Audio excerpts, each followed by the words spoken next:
coming to you direct from the nerve center of the galaxy's greatest comic. This is the 2000 AD Thrillcast.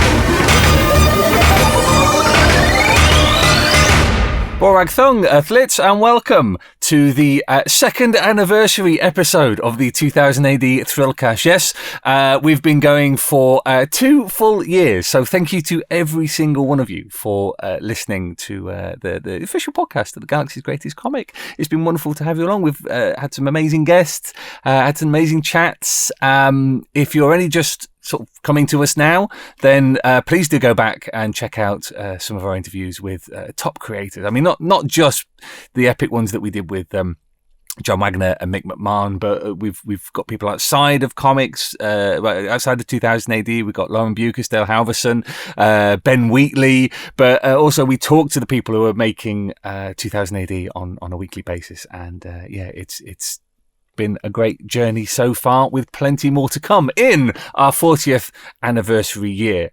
And there's no better time than now to look back over the last 40 years at some of the things that 2000 AD hasn't just done, but has also influenced. Because the comics readers amongst you will know the name Vertigo straight off the bat. It was an imprint of DC Comics that was edited for many years by Karen Berger. Now, Karen Berger was an editor who had, along with legendary editors like Len Wein and Dick Giordano, were watching what was happening in British comics during the 1980s. And if you've ever heard of the British invasion, where British creators came over virtually en masse to American comics and profoundly changed the way that mainstream American comics worked. You got people like Alan Moore, Dave Gibbons, Grant Morrison, Mark Miller, Warren Ellis, Garth Ennis, of course. They came over and brought a completely fresh sensibility that, along with things like Frank Miller's Dark Knight, fundamentally changed the way that comics told stories. Karen was there at the beginning. She was Alan Moore's editor on Swamp Thing after Len Wein, and went on to become the official DC liaison for British creators, bringing, some would say at the time, certainly stealing British talent to take over to American comics. But the effect that this had on comics, not just in the creation of Vertigo, but beyond, into the creation of Image, and also the influence that British creators and the British voice has had on the not just the comics but also the movies, is really worth exploring. And it's wonderful to be able to welcome Karen Berger herself onto the 2000 AD Thrillcast to talk about poaching British creators in the 1980s, working with people like Alan Moore and Grant Morrison, and the legacy of the British invasions of the 1980s and 1990s. Welcome, Karen. Hey, great to be here. Thanks for having me. Our absolute pleasure. It's wonderful to be able to chat to you. Let's talk a little bit about in true superhero style, kind of your origin story. How you came to be such a fundamental part of comics history. You weren't a comics reader, were you, when you were young? No, I wasn't. So I guess I don't really fit into the classic, professional origin story. I mean, I didn't read comics as a kid. I just read Archie and some romance comics that were passed around my bunk at sleepaway camp. I have 2 older brothers. They were really into Mad magazine. So I actually read a lot of Mad as a kid. And National Lampoon, which, had a lot of comics in it. Not a lot, but they had more than they had some, which was, a big deal for any magazine, especially a political one. So anyway, so I just, fell into comics. I, was another English major looking for a job, which is, I feel like I've said so many times, but it's true. I minored in art history. I loved art history. I thought I'd work in the art world at an art magazine or somewhere, combining my love of story and art and writing and but I never really thought comics was really the last thing in my mind. But I was very good friends with Mark DeMattis, J.M. DeMattis.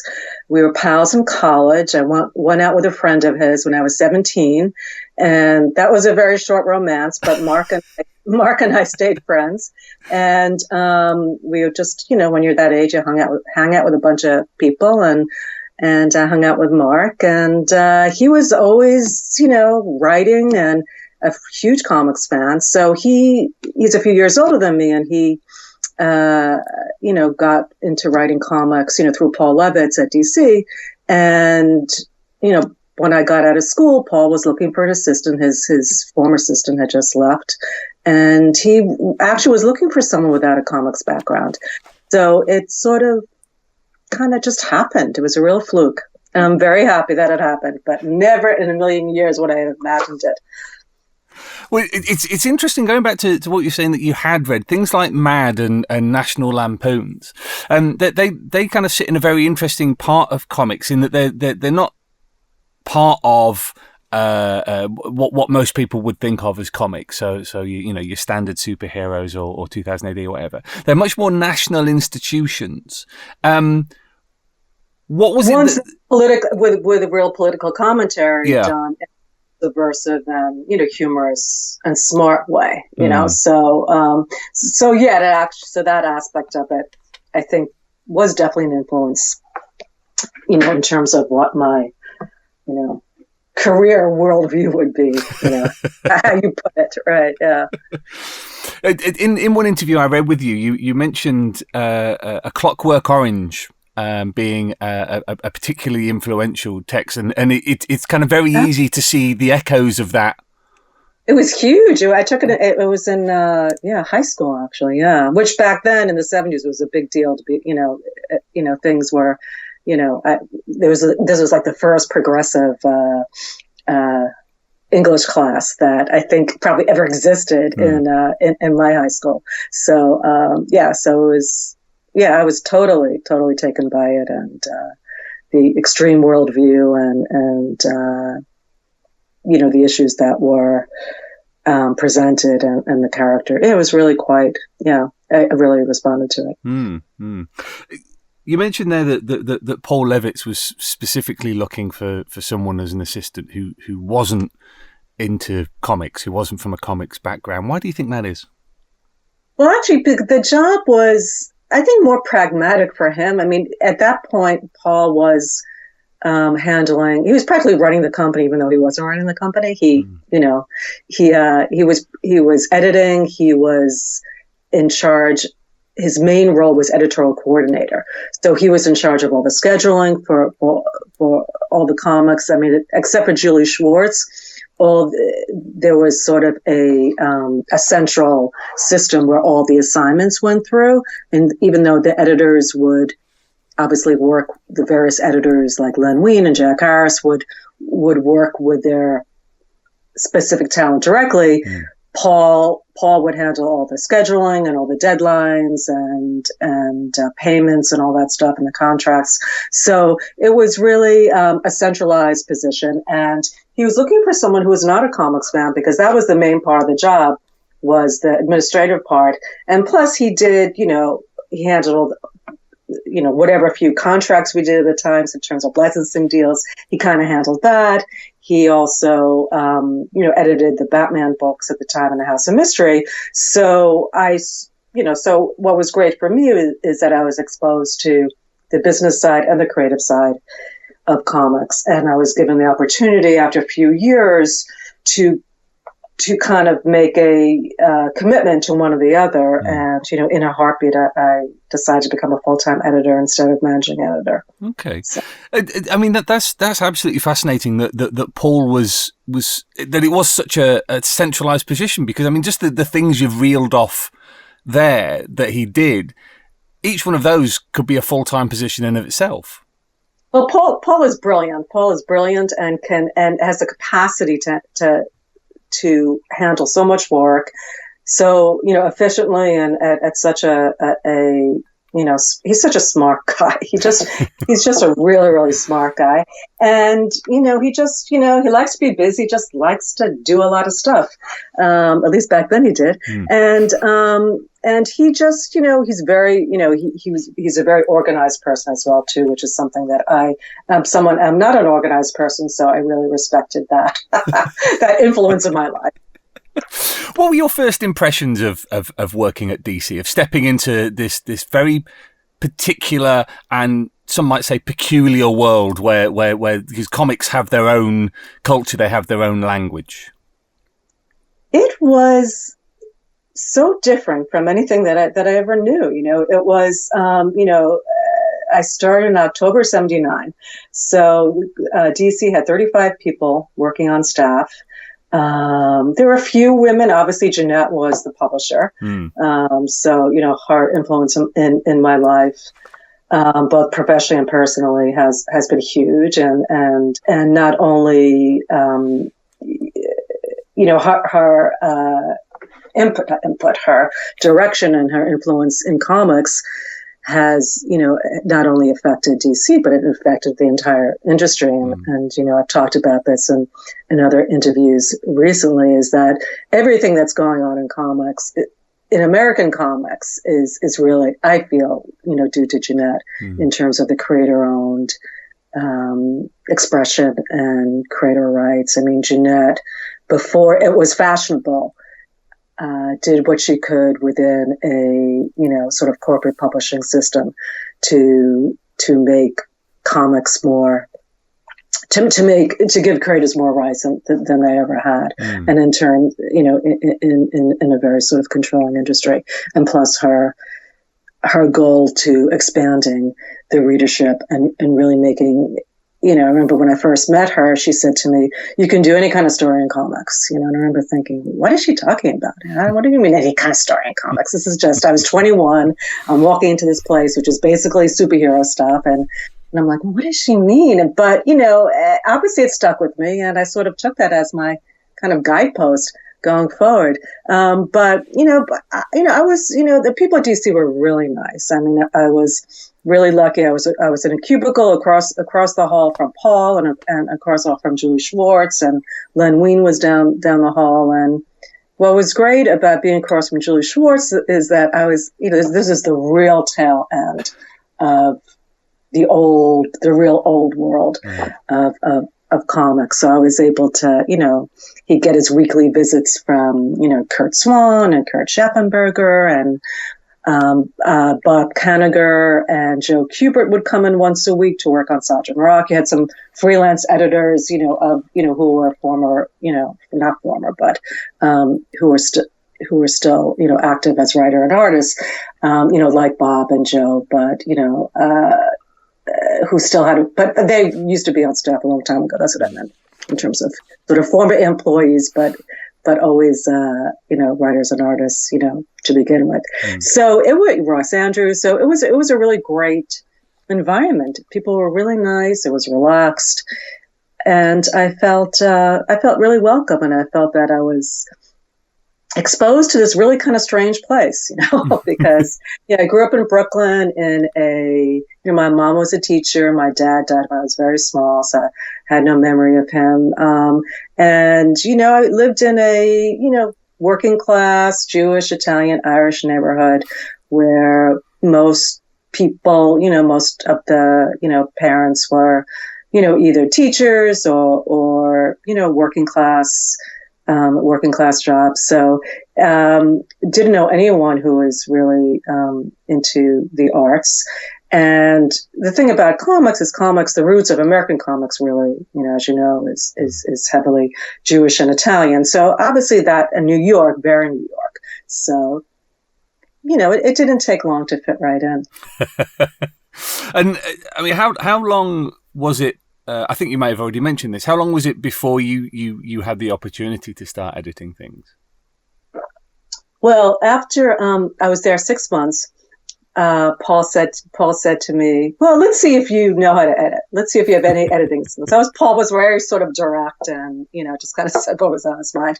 So he said, here, I'm editing House of Mystery. Why don't you kind of put something together and we'll co-edit the first issue and we'll do that for a few months. And then if all things work out, whatever, you can have the book. Well, after the first issue, he took his name off the comic. So I thought, I guess I knew what I was doing. At least he thought.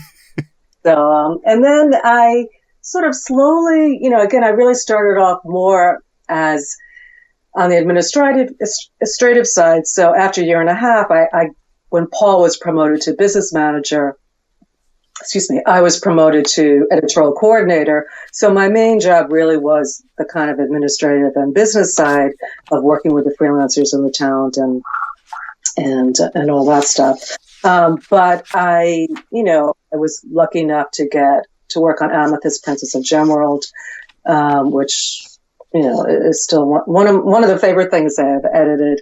And then I soon after that, I started working with Paul, editing him on Legion of Superheroes, and that was a great experience editing my boss. So that was kind of thing. But he was pretty. Yeah, I didn't give him too much of a hard time. So. So that was good. And working with Keith Giffen, who, again, brilliant creative guy. And so that's sort of how it started. And then, I mentioned before, after a couple of years, the company was really starting to grow. So they needed to really create a managing editor position and to really build out that side of the business. And they said, hey, you're good at both things. Which would you rather do? And, again, creatively, I was like, I want to be a full-time editor. So I then got Swamp Thing to edit. Len was, edited, as everyone knows, Len edited Alan's first few issues, but his schedule was getting pretty large. So he thought that he figured if there's one book he could give up, it was that one. It was like, yes. And which has a lot saying for him, considering he created the character, that he felt comfortable giving it up. So I always had a lot of respect for Len for doing that. And then I also started editing Wonder Woman with George Perez as well. So which was also, brilliant progressive work and really set Wonder Woman, I think, on the path to becoming a true feminist character, and was extremely ahead of its time at the time. We'll come on to talking about Alan and Swamp Thing in a moment. You mentioned that the company was expanding quite rapidly. What was driving this growth? Well, I think it was, so now we're probably talking about the early 80s. I think I think there are just more titles coming out. I mean, Teen Titans, was launched at that time with Marvin George, and that was extremely popular. I think Warlord had come out, I think just before I started DC, that was popular. And there just seemed to be, I think it was also the time of Epic, when Archie Goodwin was doing Epic and Marvel. So there was that great, creative fusion of original material at Epic. And I think, both companies, it's very healthy to have, competition. We all need it in any industry that we're in. As much as we say we hate it, we all thrive on it. And so I think, there was just more of a groundswell of creative stuff bubbling up. And I think the industry was starting to get a little healthier too. I think the direct market, and I'm not a real historian on the direct market, but I think this was a fairly early on in the history of the direct market. So it was at the time where we had the distribution. Where the industry was starting to build the distribution with a direct market. The newsstand business was pretty much dying, and these titles that were becoming popular were more direct market driven, I guess, and appeal to more of the comics person than the sort of casual reader. So I think even the direct market in many ways really did save American comics. Right. Because one of the reasons I ask is because, I mean, you became editor on New Talent Showcase. Yes, and I heard that they're actually doing New Talent Showcase again. Oh, really? Which I think is really funny. I was like, can't they come up with a better title? I don't know why the hell it was such a stupid generic title back then. It's the most kind of straightforward, on the nose title of a comic book I've ever heard. It's incredible. I was like, I don't think I came up with it, but if I did, I'm like, oh God, someone should have hit me in the head. So, but was there a sense at the time that as comics were growing, partly through the direct market, but also because of the competition between Marvel and DC, an infusion of new talent and fresh blood was needed? I mean, with a title like New Talent Showcase, it seems like a silly question to ask, but was this just part of trying to funnel new creators into DC, or was it kind of, well, this is where we put the untested guys? No, I think it's a little bit of both. I mean, it's like, how do you build the writers and artists of tomorrow? And, people now, I don't know if actually, I don't know where you build the writers and artists of tomorrow anymore. That's a total different conversation, because I don't know how that's being done today. It's the industry is so different than when it was, 30, 35 years ago.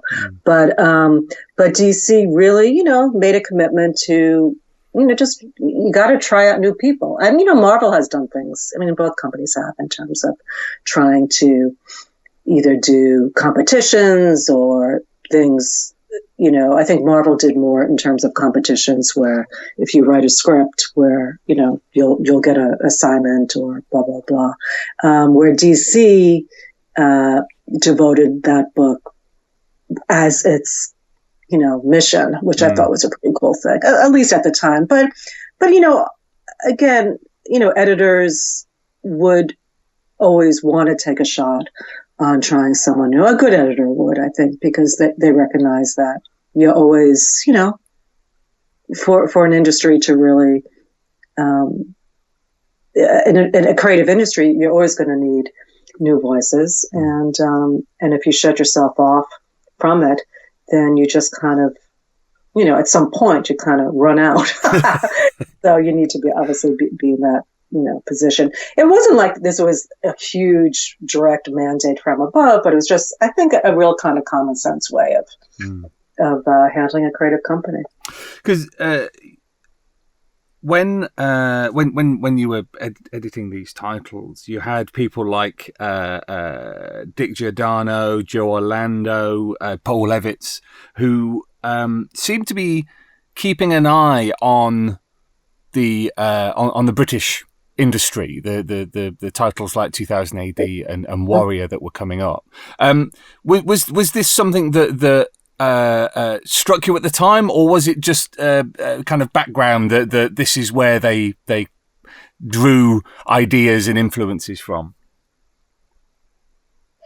No, I mean, I still remember, it was somewhere, I was still editorial coordinator, so it was right before I became a full-time editor, and Dick and Joe had just come back from London, and it's talked about in the Future Shock documentary, where Dick and Joe came to England to look for, great comics, the great comics talent that was working in 2000 AD, and Warrior. I believe at that time Warrior had already gone under. I'm pretty sure, I forget what year this was, but so they already had on their radar, the British writers and artists, and Paul was also very, connected to Nick Landau and Richard Burton, who were, big comics fans turned comic professionals, obviously. Yeah. So Nick with Forbidden Planet and Titan Books, as we all know, and Richard was an editor for many years. So he was sort of, fandom. They all came out of fandom, which I was never a part of, but that was, I think, a very big connective force in those days of comics. So it was sort of a kind of, our relations in England kind of thing. That was sort of the way it seemed.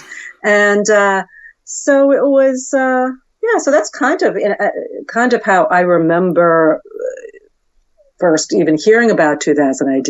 And this was and it was soon after. So this was early 80s. 2000 AD launched in 77. Is that what?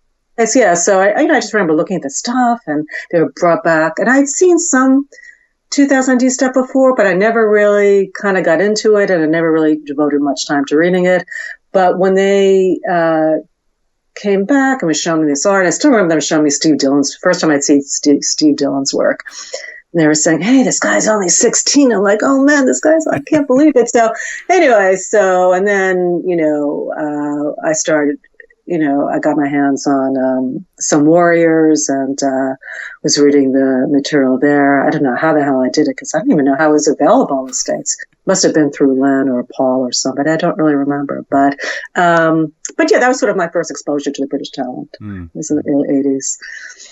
And I mean, that British talent had already started coming over through these trips that Joe and Dick and Jeanette as well were making across to the UK.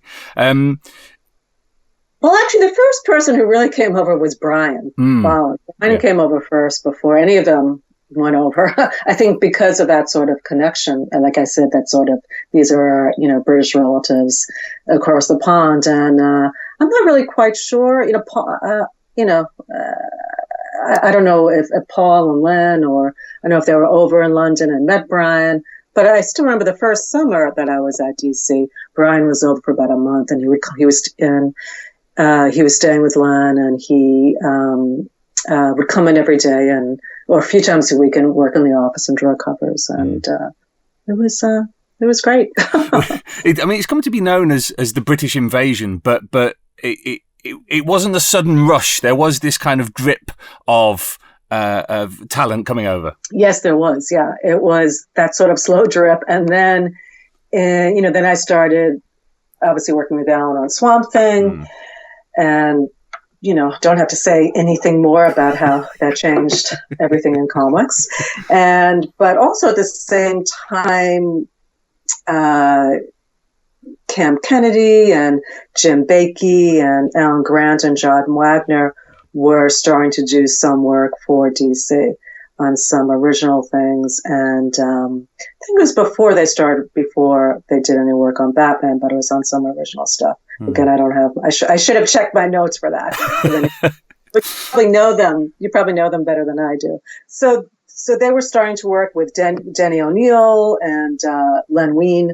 And then Jeanette basically said to me, "Hey, I'm going over to London." This was in fall '86. She said, "I'm going over to London to the convention," which she had been doing. She'd been going to UCAC every few years at that point, and she'd always throw these legendary parties, and for the freelancers there. And she said, "Hey, I'm going over next week. How about you come with me?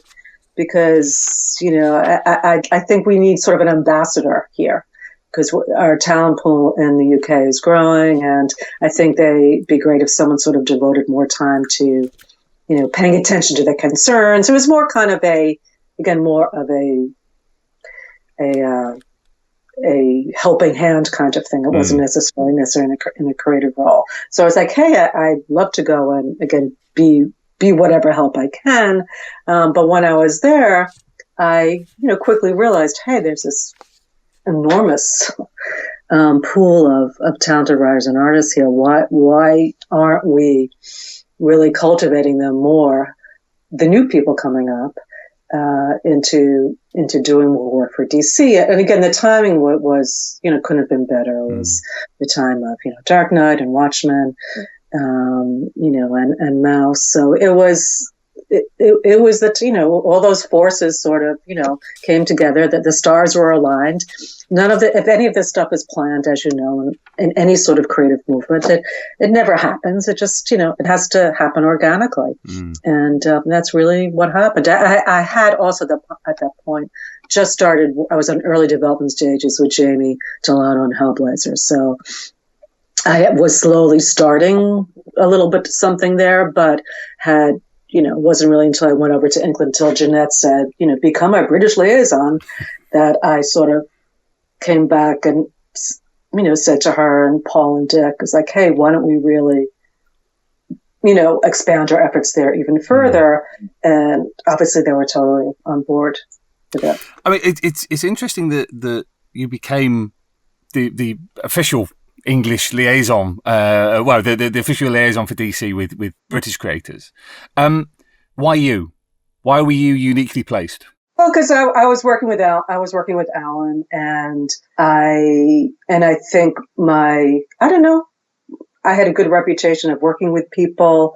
I think maybe my previous experience on the business side was also maybe appealing to, my higher ups. I don't know, wasn't afraid to call England. A lot of these guys were afraid to dial the extra 4 digits, whatever. But yes, sorry, yeah. There's a wonderful quote from Alan in an old comics journal from the 80s. He's talking about switching from being edited by Len to being edited by you. And he said the only major difference so far is that Karen has a much better telephone voice than Len. You're right. Yeah.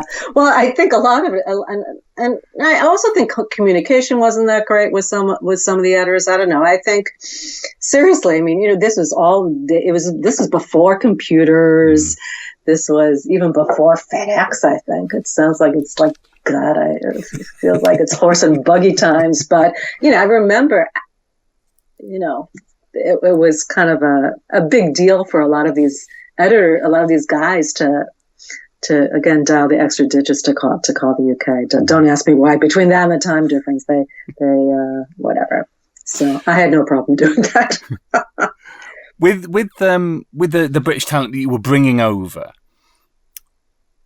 what qualities did they bring? Because the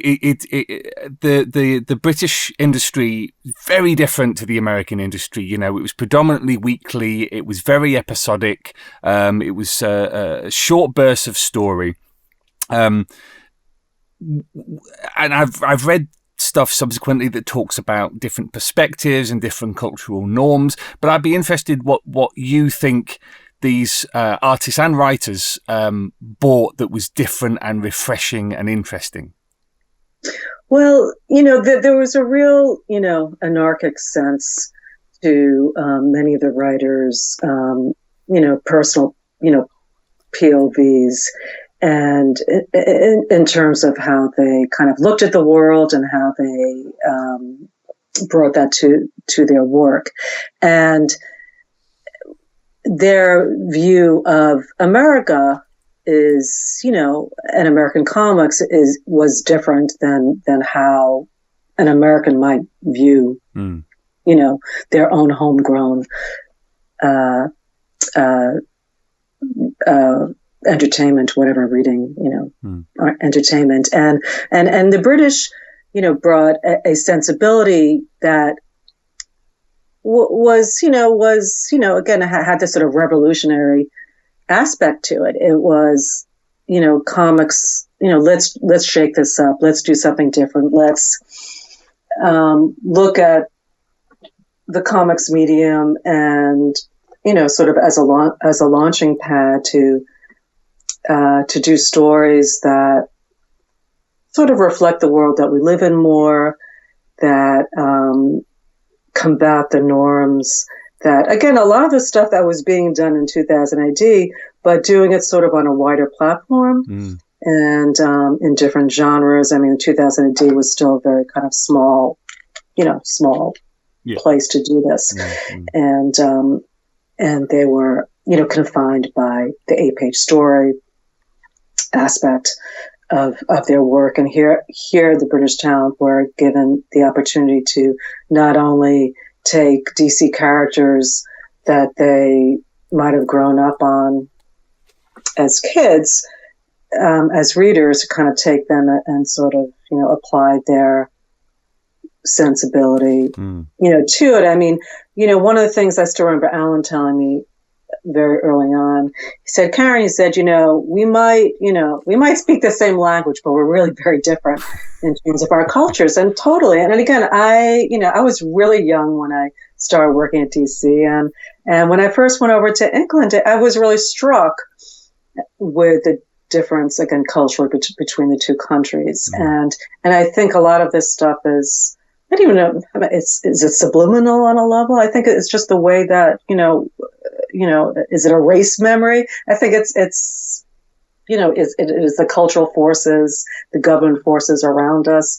It's so many things. But I was really struck by these sort of the class aspect of England when I went over there in the, I guess this was 86, 87. I was really struck with how it still seemed like there was a real working class and there was this upper class, and we just didn't really have that in America. And even though I sort of came from a working class background, it wasn't the same thing. Maybe because it was New York, it was just not the same thing. Yeah. So. Yeah. One thing that's really struck me over the years is how let's, for want of a better phrase, called the mainstream American comics. Essentially, we're talking about superheroes. Mm-hmm. Right. In the 70s, when they tried to when there was a growing, 60s and 70s, when there was a growing awareness of politics, of political movements, of cultural movements, when certain writers and artists tried to introduce those issues that people were facing on a day-to-day basis into the comics, sometimes it stuck out like a sore thumb. So I'm thinking particularly the whole "my ward is a junkie" phase of kind of Green Arrow and the Green Arrow, Green Lantern, policing the ghetto kind of stories. Whereas the political comics in America seem to be the humorous ones, like Mad and National Lampoon. Whereas in Britain, class and politics seem to infuse even, our normal straightforward action comics. I'm thinking your kind of 1960s, 1970s war comics, which had a very clear class structure still in them that was a kind of hangover from before. Right. Do you think it was 2000 AD's ability to integrate politics and action in a more subtle way that allowed that meant that when these writers and artists came in, it seemed very fresh and unusual and hard and sharp? I think they were great storytellers at the end of the day. Yeah. It's all those things. Yes, it's great writers, great storytellers, and really knowing how to craft a story and how to grab a reader. So yes, it's all those things. And I think it was, again, just a different kind of feel, a different flavor. There was, got a sense that the British writers were drawing more of their work more from, present day events, but also from history, from literature, from mythology. It just seemed like there was a wider spectrum of literary influences and world influences that they were bringing to their work, because they weren't sort of stuck into the superhero trappings of continuity. And because, again, all that stuff, which I hate, was such a big part of American comics, and it still is. Again, not that you can't do really powerful work, and there has been a lot of powerful work done in the superhero genre, and I don't mean to knock it, but it needed a big change. American comics just needed a big change, and I think this, it could have been a better time for this. From my perspective, because I wasn't a superhero reader, and I don't think I would have stayed at DC if I didn't have this other cool stuff to edit. I mean, when I came in, I was lucky enough that DC still had books like, House of Mystery and the Amethyst was really like a fluke book that they decided that they were going to do at the time. And Legion of Superheroes was still, it's a superhero book, but it's really more, science fiction and relationship oriented title. So, they were all sort of off the cuff. I didn't really have to worry about continuity, thankfully. I mean, I was sort of I think I had an anxiety attack when I first got the Legion, because I was like, oh my God, I have to learn who all these characters are, their real names, their alien names, their English names. I was like, I sort of freaked out about that. And that was sort of my my one and only kind of true superhero book. And even that was kind of off the spectrum. And Wonder Woman, to me, I never even saw as a superhero. She was just this, this character who happened to have these abilities that were superhuman, but to me it was not her world and her abilities and her point of view came from, again, this whole mythological background infused with a modern perspective. It's interesting that you say about the creators coming over and being able to tell any kind of story, not just being embedded in that superhero mythology and world, because it comes back to what you said about Jeanette saying, you can tell any kind of story with comics, and here you have a whole generation of writers and artists who have been telling whatever stories they've wanted to in the pages of 2000 AD. Yeah, again, it was sort of like a perfect marriage in that respect too. And also, as I was watching in Future Shock last night, people were saying, yeah, and the Americans were paying better too, and it's nice to, we like to create, but we also like to earn a living too. So I think that also helped, and I also think there was again, just going from what was in the interview last night, watching Future Shock last night, is that the companies, again, really the respect for the creators. I mean, one of the first things I remember Joe Orlando telling me, and again, as an artist himself, but who'd been behind a desk at DC for decades, he said, you always have to respect the artists. It's their work, it's their creativity. You always have to remember that they're the reasons that you have a job, and never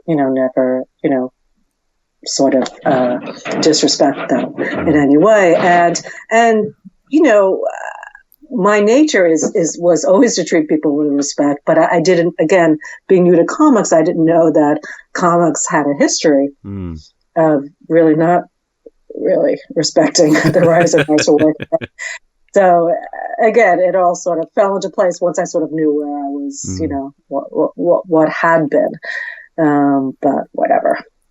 So tell us a bit about being the liaison for the British talent. Coming over here, having these quite legendary hotel meetings where it just be one creator after another coming through the door and pitching stuff. You got people like Grant Morrison, Neil Gaiman. Tell us something about being there and having the. It was sort of like being a therapist, you see someone else, but no, I mean, I would, I for a number of years, basically, before I had my kids, or when the oldest one was very little, I would go a couple times a year, and I'd sort of camp out in the Russell Hotel mostly, and DC was great. They'd spring for this great suites, or I'd have a whole separate room where I could see people. It was really terrific. And again, the company was so committed to really growing their library, really expanding the talent pool and expanding their whole publishing output. So I had a great, I really had a great opportunity to just go out there with a lot of freedom to, approach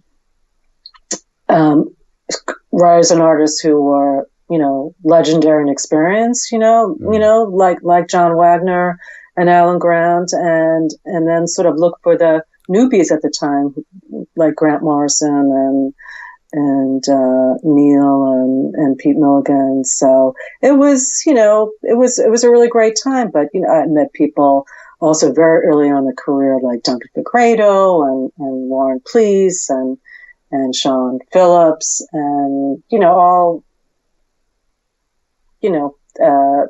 at different stages of of my time over there. Garth Ennis, obviously. And David Lloyd actually was someone who I had known. I forgot to mention earlier. David Lloyd I had met at a San Diego Comic-Con before I'd gone over to London for the first time. So David was a friend, and Dave Gibbons was a friend as well too. Dave had been over to the States a couple of times before I had come over to UK as liaison. So when I first came over, I sort of had a base of people I knew. David Lloyd, Dave Gibbons, Brian, Bolland, Alan, of course. And then they were kind of like my, whatever, I don't want to say not my bench, but the guys that I knew, it's just nice to have friends where, in a new place. And I also, they were helpful in terms of recommending and suggesting people who they thought were talented. I remember Alan had suggested Grant Morrison to me as someone who he thought was really great. And I remember Brian Bolland was telling me, oh, you got to check out this guy, Pete Milligan and Brendan McCarthy. They do this really, and Brett Ewins, they do this really, crazy stuff in 2000 AD. And David Lloyd at that time was, for many years, was running a cartoon workshop program. And I went to visit him at one of his class sessions, and Dougie Braithwaite was, 16 years old there. So, so it's really, so there's a real history here with a lot of really great comics talent and really great people. Mm-hmm. Why do you think some of the creators that you courted at the time, such as Alan and Grant and Pete Milligan and Mark Miller, have really stuck with American comics, have become quite major voices, whereas creators such as John Wagner and Alan Grant, although they did great stuff in American comics, didn't really stick with it, didn't have as profound an effect as others? Well, I guess, everybody's career path is their own, John obviously went on to say great history of violence and which, incredible book and film. And I think it's just, a personal path. I think that since they were the guys who really started 2000 AD, in many ways, that's probably where their roots were the strongest.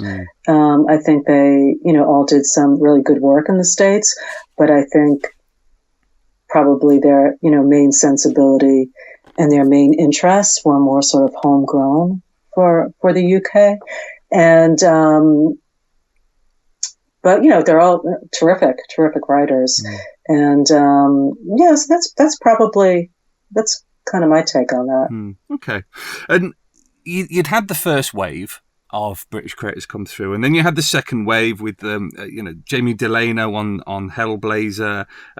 You then have newer writers coming through like Garth Ennis. Let's talk a bit about the creation of Vertigo. Was that obviously Sandman by Neil Gaiman was a fundamental part of where that came out with. But do you think the foundations of Vertigo sit on these waves of British creators coming over? Well, yeah, absolutely. I mean, I was editing a bunch of titles in the late 80s, which retailers in America started calling the Berger books. And those were the titles that became the core, the main 6-issue core base of when we launched Vertigo. So it was totally built on the shoulders of great British writers and artists. And, and essentially, Vertigo came to be, again, it was all sort of very organic. I was editing these titles. They were creating a lot of noise out there in the market. They were selling really well. People were noticing that there was this, one office at DC Comics where all this stuff seemed to be coming out of, and looking at the talent who was doing it. And, I was out on my first maternity leave, and, I got a call from, Dick Giordano and said, "Hey, Karen, when you come back, we just want to talk to you about maybe doing an imprint. People really respond to this. We'd love to, creators want to do more.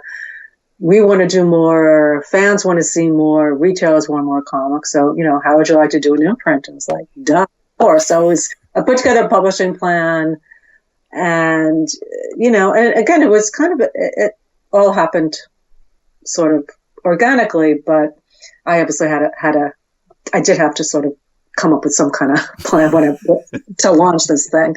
So, initially I had the 6-issue core of Vertigo, and my idea was that every month we launch 2 books, one that was a spinoff, weird take on a DC supernatural horror or offbeat character that no one really gave a shit about and they'd let us use, and to create our own thing. And what I really wanted to do was to make Vertigo a home where people could tell their stories, where people could create material that they would have a stake in, and really call their own, and to really make it feel like a home too. And I think that was a really great part about Vertigo, is that it really felt like a home for so many people for so many years, and that was a really great feeling, and it was a really great time for me.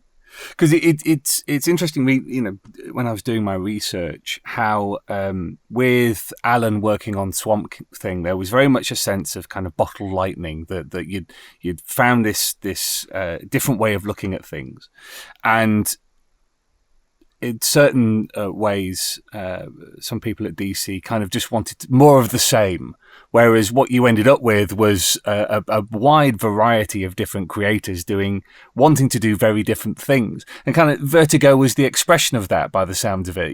This is where you come to do your different thing.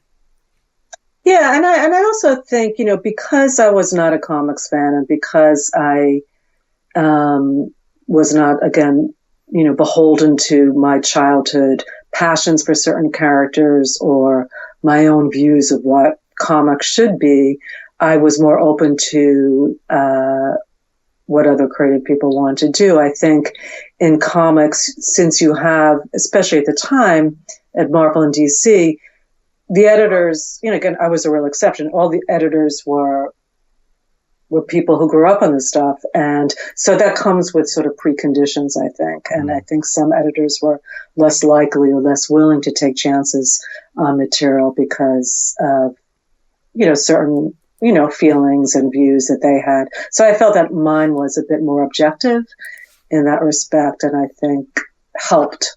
And the fact that I wasn't a writer myself, I think also helped in terms of, wanting to really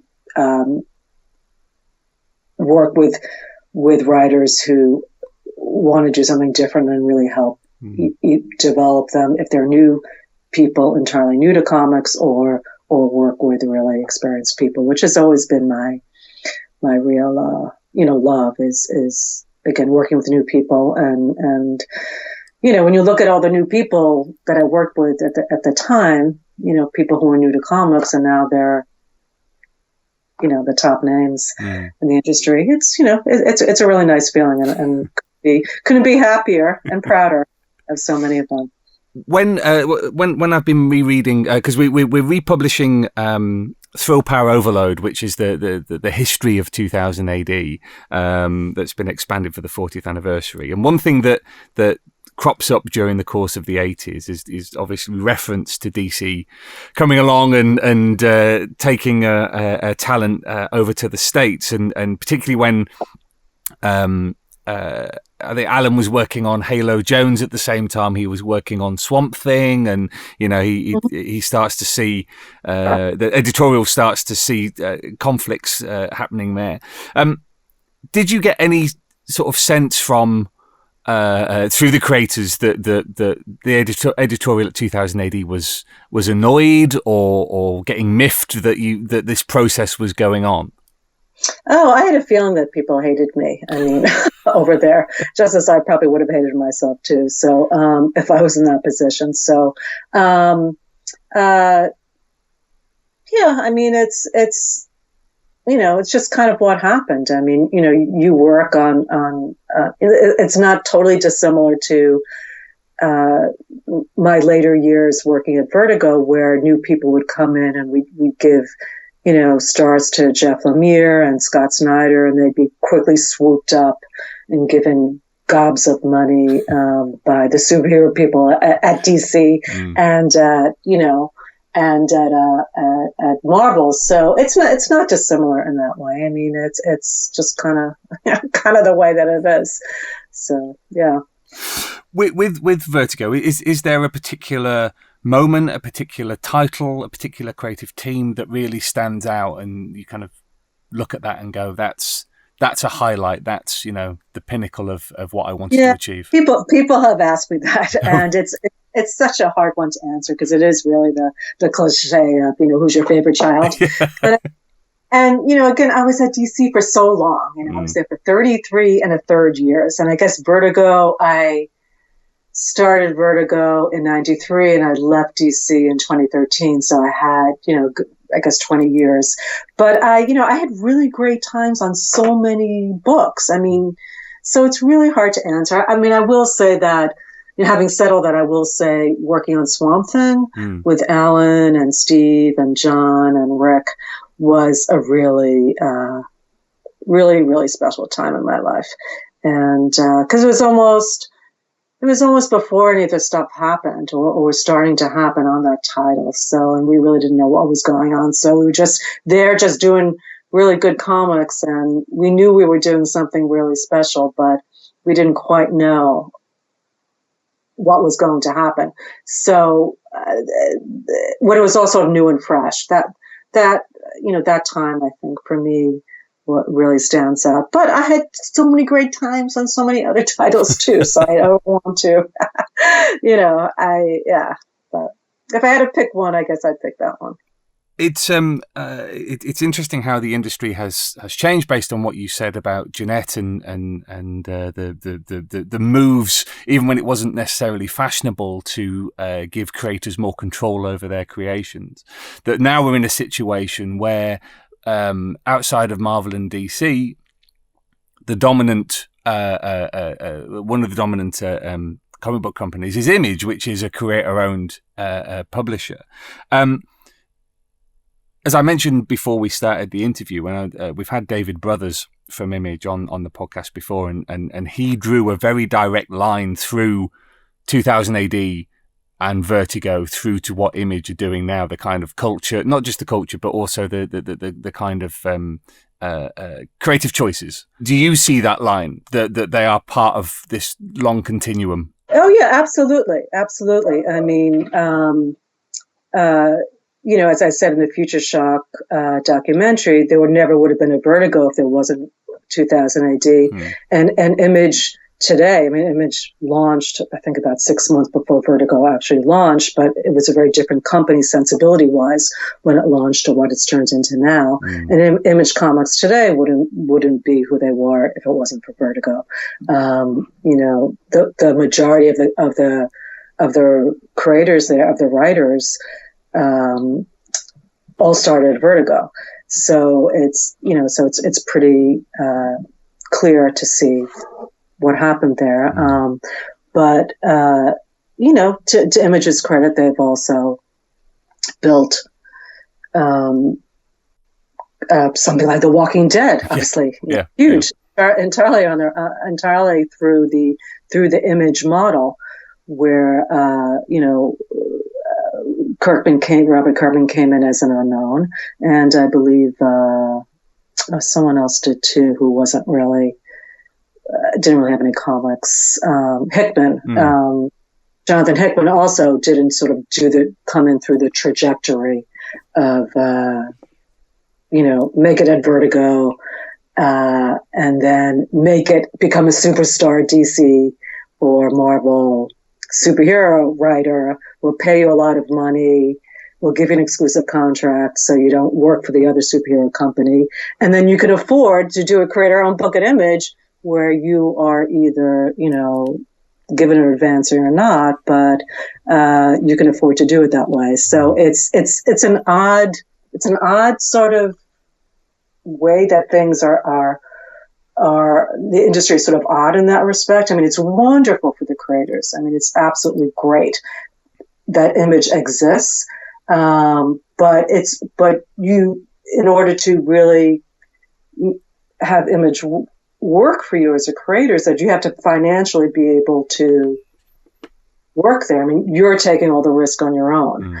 And so it's only, again, if you, I think, have a day job, or if you're a top superhero writer by Marvel and DC, that you can then afford to do a book at Image, where, again, once you get going, and again, they have an extremely unique business model, which is wonderful, again, wonderful for the creative talent. But it's not something for everybody. And because, again, not everyone can afford to do that. And, and it's only one company, and there are a lot more creative people out there. So. Well, talking about Image, it's interesting that as former editor-in-chief of Vertigo, you now have an Image book that you are editing. Tell us a little bit about Surgeon X. Right, Surgeon X is coming out, which is a book that I am editing for Image Comics, and the first volume is coming out on January 25th. So I'm not the first volume, the fifth. The fifth issue is coming out. But we are having the first collection for people. There are a lot of people who like to wait for the trade. I'm one of those people too. So if you haven't read Surgeon X, then please pick it up. The trade is coming out in April. So, but it's a really great concept by a new writer to comics, Sarah Kenny, whose background is in science and health documentary film. And it's drawn by the brilliant, amazing John Walkus. And, story about a surge in near future England in the midst of an antibiotic apocalypse. The country's going to shit in terms of the government. Classes are segregated. It's not so different from what's going on in the real world. And, our doctor, Rosa Scott, decides to say fuck you to the system and start her own underground practice to treat the people who've been abandoned. And she ultimately warps her own medical oath and becomes too full of herself in terms of who she decides to treat and who she decides not to. But it's a great look into the science of today, and we posited certain things, in terms of what will happen 20 years down the line, when the story takes place. So it's been a great experience for me. I love working with new writers. Sarah's extremely talented, and it was funded by the Wellcome Trust, so it was great to have that backing from them, or to do the comic and to do the app, which has all these animations and documentaries to it, with all these scientists and doctors and historians and philosophers who advised on the book. So overall, it was, I think, a really great experience for me, and hope we get more people to pick up the trade than have. It's always good to get another audience on the trade than you have on the actual comic, and again, something very fresh and original about the book, and I was very happy to work on it. Is it nice, kind of, to a certain extent, being back in the saddle that when you were the editor-in-chief of Vertigo, lots of different things going on, but with Surgeon X, you're much more kind of focused on one team. It's great to get my hands dirty again. It really is. And I've just sort of dipped my toe back in, but I'm developing other stuff with other people right now. And, I haven't decided yet, publishing wise, where the projects will go. But what's great about Surgeon X is that it made me realize, God, I really miss being in comics. So I have plans to do more. So stay tuned, because there's more to come. Hopefully later this year. Vertigo's influence doesn't just extend to things like Image, but also into superhero comics, because you've got out and out Anglophiles like Scott Snyder, who is an alumnus of Vertigo. You've also got somebody like Jeff Johns, and also you've got writers like Mark Miller and Grant Morrison, who've had such a massive effect on the superhero genre that we now begin to see it not just in the comics but also in the movies. A movie like Civil War is dripping with that kind of British cynicism and tear it all down and salt the earth kind of mentality. Yeah, it is. It's a very interesting trajectory and sort of penetration into American culture. It really is when you look at it that way. And it really, it does, so much of it, as we were saying, does start with 2000 AD. So it's a really, it's fascinating. It really is quite fascinating when you look at it. We're not, we can't get away from the British, I guess, So we try our best. We get our independence, and then we're still kind of stuck with them. So, but in that case, yeah, no, it's good. No, I mean it's any creative industry, you want to have a diversity of voices, and I think what's is great about Vertigo and what's great about American comics, and particularly now, and again, I just don't want to say Image because there's so many other independent companies out there, and people who are self-publishing and book publishers who also do original graphic novels. I mean, there's a real diversity of voices, and it's not just the kind of revolutionary, insurgent spirit that came from the UK. I mean, it was a huge influence, and that broke down all the walls, honestly, to help make a lot of this other stuff possible. But there's always been an independent underground movement in America in comics. So the whole, obviously, R. Crumb and the Hernandez brothers and Alison Bechdel. I mean, there's that whole Adrian Tomine and Daniel Klaus and that whole world. There is an overlap in terms of what. In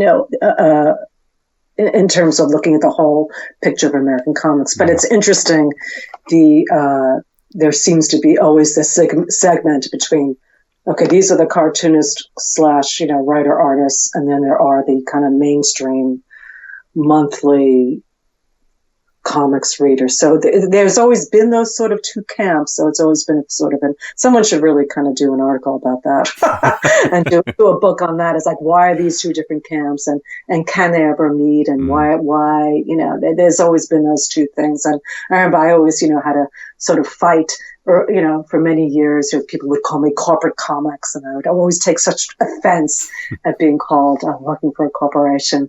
And I always knew that I was, but it was a company that really looked to further creative people within, in terms of rights and in terms of pay and in terms of reaching a greater audience. So I really felt that we were able to, under Jeanette and Paul, really kind of try to get the best of both worlds. But that's my opinion. One thing I did want to ask you was when we were talking about the culture in DC, when you started being an editor, and the sense that the old guard, the old way of doing things was disappearing. Was the kind of change that the British invasions brought with them inevitable without them? Or was it something that that can only have been provided by these creators? Again, there were other writers at the time, in American comics, people like Matt Wagner, who was, also a very seminal person on working at Vertigo with Salmon and Mystery Theater. I mean, there were, obviously a huge, the British creators were a huge influence in terms of this change. And I think when you come in as a force, we have so many books and so many people, it's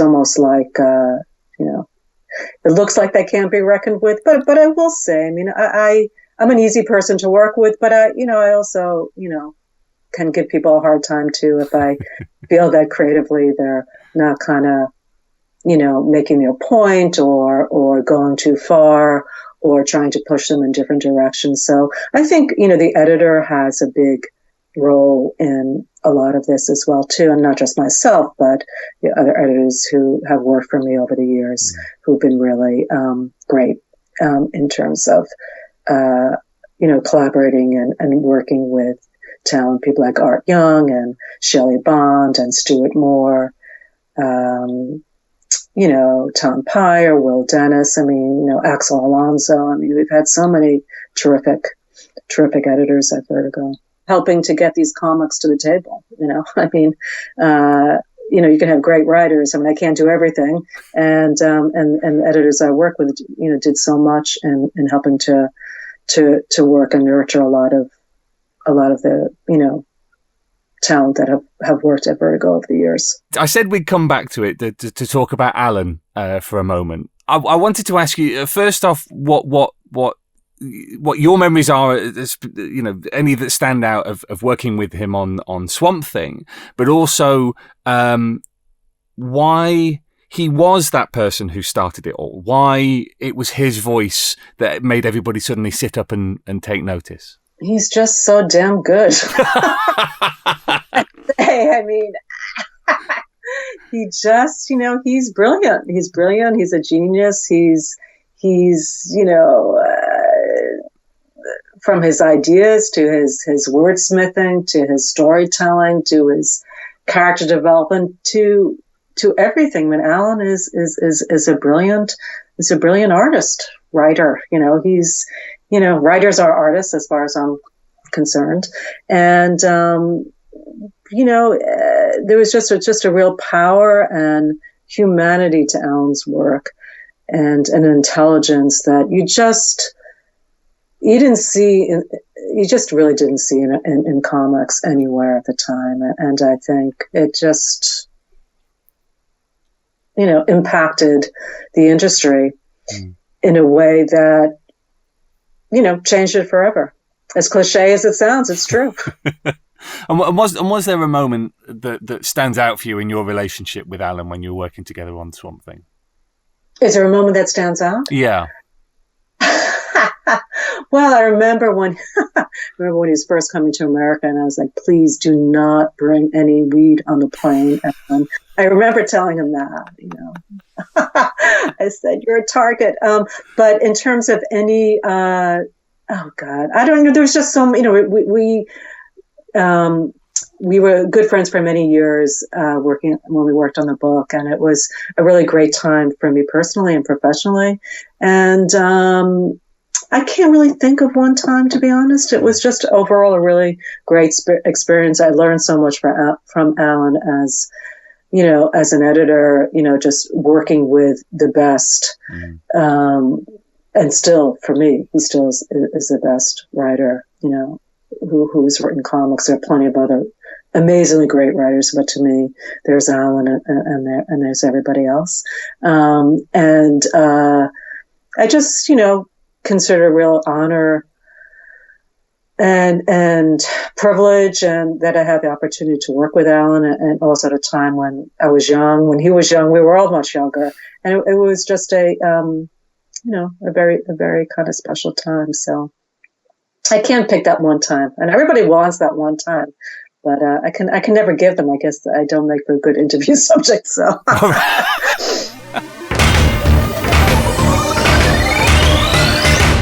I want to say a profound thank you to Karen again for taking time to talk to us. We ran well over time. We're just rabbiting away, but I hope you found it as fascinating as I did. It was so great to hear the insider's viewpoint on this legendary or near mythical period of comics history in the West. Make sure you tune in 2 weeks' time, where we're going to be bringing you a preview of what's happening at 2000 AD's 40th anniversary event this Saturday. Yeah, it's quite scary. There's smoke rising from the nerve centre as we get closer. But also some of the other events that are happening around our 40th birthday, which officially is on the 26th of February. So hopefully something for everybody. Please, if you have a moment, please do go and rate us on iTunes. It always helps to increase our visibility and introduce new people and lapsed readers to the galaxy's greatest comic that is, was, and always shall be 2000 AD. Splundig Vertigo Flitz.